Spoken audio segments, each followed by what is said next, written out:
Bon, ça devient de plus en plus difficile de dire quelque chose de nouveau.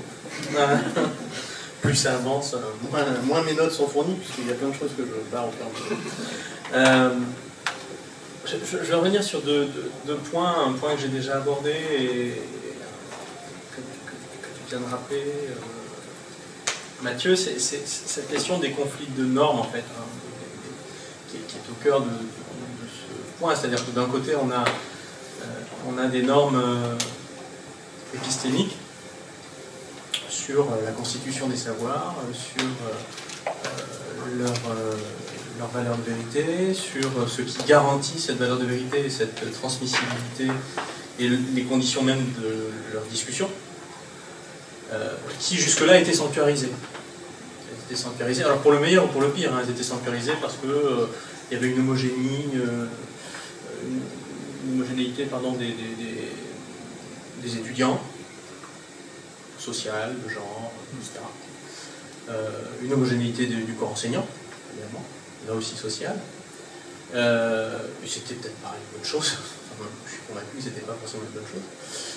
Mais c'était facile finalement de maintenir ce cadre épistémique circonscrit, sanctuarisé, sans trop de perturbations extérieures, et d'une certaine manière la sociologie des sciences de Merton, elle a été beaucoup critiquée là-dessus, sur le fait que oui, bah, ça marchait tant que l'université fonctionnait en vase clos, quoi. Mais à partir du moment où des grands sujets de société ont demandé finalement à ce que des universitaires s'impliquent dans ces débats, parce qu'on est allé les chercher, mais aussi parce que les universitaires sont également des citoyennes et des citoyens qui sont forcément engagés dans la société civile par ailleurs, indépendamment de leur rôle, bah, finalement la frontière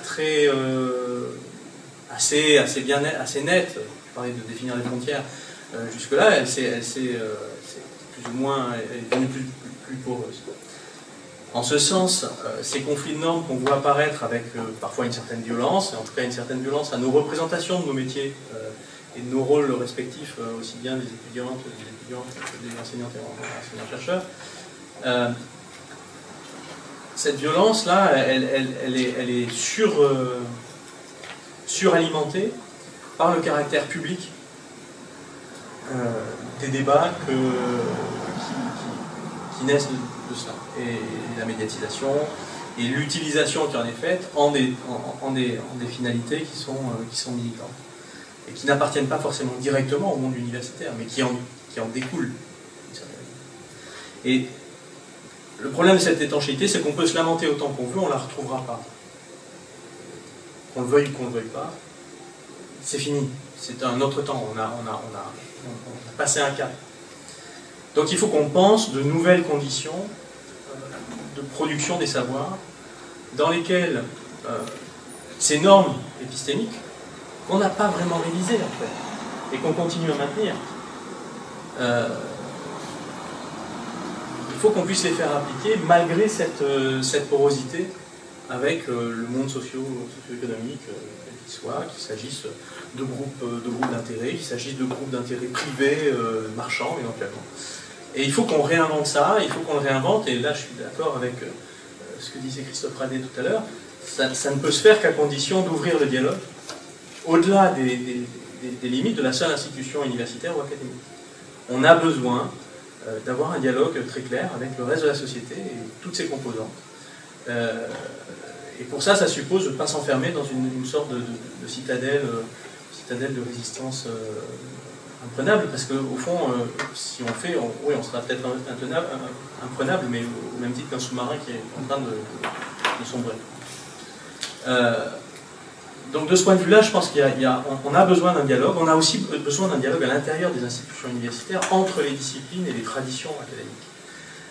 Bon, alors ça c'est un argument un peu trop de mots, mais il se trouve que je fais de la philosophie des sciences, que je suis intégré dans un laboratoire de neurosciences, et qu'en fait je découvre des réalités du monde de la recherche scientifique que je ne connaissais que via des écrits de philosophie des sciences, d'histoire des sciences, de sociologie des sciences, mais maintenant je les vis au quotidien. Et ça me permet d'avoir un regard sur ces dimensions d'orientation, à la fois des budgets, mais aussi des besoins, parce que concrètement, un appareil d'IRM, un plateau d'animalerie expérimentale, ça n'a pas le même coût qu'un laboratoire de philosophie. Par définition.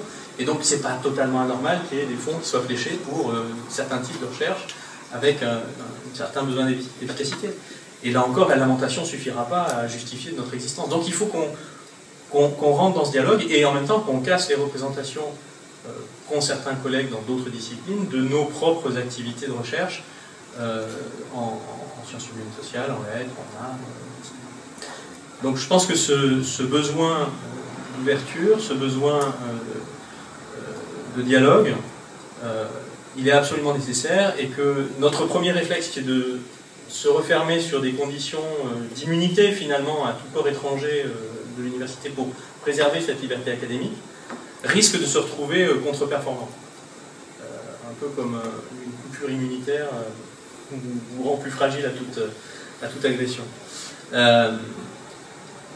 Et enfin, je pense que sur le rôle que l'on a en termes de médiation vis-à-vis d'un public qui n'est pas un public spécialisé, on appelle parfois le grand public, je sais, c'est les autres, l'extérieur, le monde, le vrai monde. Il faut qu'on explicite ce que sont nos missions, il faut qu'on les assume pleinement, il faut qu'on entende aussi la demande de la société à cet égard, et peut-être qu'on soit capable de dire attention, ça c'est une limite qu'on n'est pas prêt de franchir. Moi je pense qu'il faut aussi que chacun assume ses responsabilités, et là je reprends ce qu'a dit Olivier Beau hier concernant la hiérarchie universitaire, politique et administrative, et le fait que très souvent on se retrouve dans des situations difficiles parce que certains dirigeants d'université ou certaines personnes qui sont dans des positions de responsabilité cèdent un peu facilement aux sirènes de la médiatisation ou à la pression des groupes de pression, et que parfois il faut savoir résister à ça parce qu'on a de bonnes raisons d'y résister. Alors je parle d'un point de vue facile, hein. Je ne suis pas en position de le faire, donc j'admets pleinement la critique de ce point de vue, mais je pense que là il y a quand même une responsabilité collective à avoir, et on l'a dit, enfin, les collègues qui sont en responsabilité l'ont dit tout à l'heure, on a la chance d'avoir encore un système de démocratie universitaire qui fonctionne à peu près, où on est dans une forme de collégialité avec des parlements universitaires et d'usagers qui fonctionnent aux différents niveaux, et je crois que c'est de notre responsabilité collective, là, au monde académique, de maintenir ces digues-là, quitte à avoir peut-être mauvaise presse, quitte à devoir de manière inopinée annuler, mais sous la pression, plutôt que d'annuler par principe au cas où il y ait une pression. On l'a vu dans la préparation de cette journée-là, hein, ça nous a été mentionné à plusieurs reprises, vous prenez un risque, vous pourriez être perturbé dans la réalisation de cette journée. Bon, on a pris le risque. Et bon dans le résultat. C'est du coup pas mal. On n'a pas été assez perturbé. Oui, justement. Merci. Merci, Cédric.